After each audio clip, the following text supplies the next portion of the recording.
સોમનાથની પવિત્ર ધરતી પરથી શરૂ થનારા એક અનોખા સાહસને સોમનાથ સ્વાભિમાન પર્વ અંતર્ગત રાજકોટ ડિસ્ટ્રિક્ટ સ્વિમિંગ એસોસિએશન દ્વારા એક ભવ્ય ઓપન વોટર સી સ્વિમિંગ એક્સપેડિશનનું ભવ્ય આયોજન કરવામાં આવ્યું છે।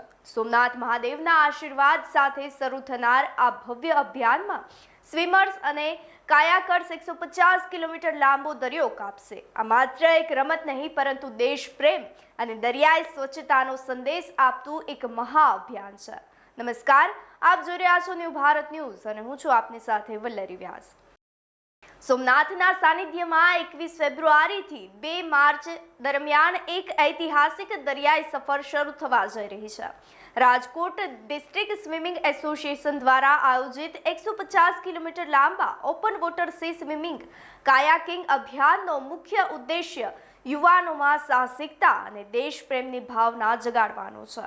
આ અભિયાન સોમનાથથી શરૂ થઈ અને હેવલવાડા સુધી પહોંચશે, જેમાં ખાસ કરીને રાજ્યના નામાંકિત સ્વિમર્સ અને કાયાકર્સ ભાગ લેશે। આ એક્સપેડિશન દ્વારા દરિયાઈ સ્વચ્છતા અને સામાજિક જાગૃતિનો મહત્વનો સંદેશ ફેલાવવામાં આવશે। મારું નામ વેનેસા શુક્લા છે। આપ શેના માટે થઈને સોમનાથથી નીકળવાના છો? અમે સ્વિમિંગ માટે થઈને અમારું સ્વિમિંગનો ટાર્ગેટ છે 150 કિલોમીટરનો ડિસ્ટન્સ છે। સોમનાથથી અમે 21 તારીખથી નીકળશું અને દેરવાડા 1 તારીખે પહોંચશું માર્ચ। ખાસ કરીને તમારો ઉદ્દેશ શું છે ને કેટલા લોકો સાથે જોડાશે? અમારો ઉદ્દેશ એ છે કે અમે યુથ ડિસિપ્લિન પ્રમોટ કરવા માંગીએ છીએ। મેક્સિમમ જે યુથ છે આપણું એને સ્પોર્ટ્સમાં આગળ વધારવા માંગીએ છીએ।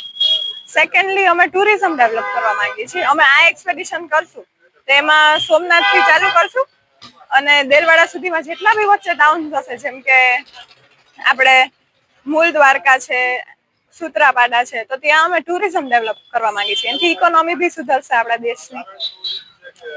ખાસ કરીને લોકોને શું સંદેશો દેવાનો છે? લોકોને અમે આધ્યાત્મિકતા તરફ ઓલું કરવા માંગીએ છીએ અને બીજો સંદેશ એ છે કે ડિસિપ્લિન પ્રમોટ કરવા માંગીએ છીએ। જે મેક્સિમમ માઇન્ડસેટ બધાનું બદલવા માંગીએ છીએ કે આપણે બધાને શું હોય કે દરિયાથી બીક લાગતી હોય, પણ આ એક્સપેડિશન કરીને અમે એ કહેવા માંગીએ છીએ કે આપણા હ્યુમનમાં બધી કેપેસિટી છે, આપણે બસ કરેજ જોઈએ। સરકાર પાસે તમારી શું અપેક્ષા છે, ખાસ કરીને ટુરિઝમ ક્ષેત્રે?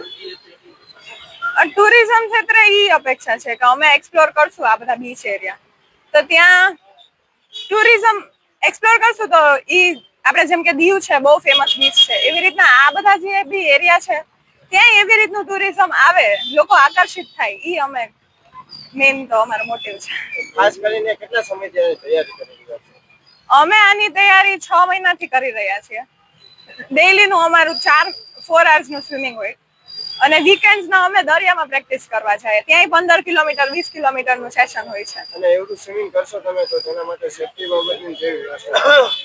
સેફટીમાં તો એવું છે કે પહેલા તો અમારી બધી મેડિકલ ટેસ્ટ લીધેલી છે, એટલે અમે લોકો કેપેબલ છીએ, પણ સેફટીમાં હારા અમારે લાઈફગાર્ડ હશે, 2 બોટ હશે અને એવરી સ્વિમર હારે 1 કાયાકર્સ હશે। અમે 3 સ્વિમર્સ હશું અને 4 કાયાકર્સ હશે।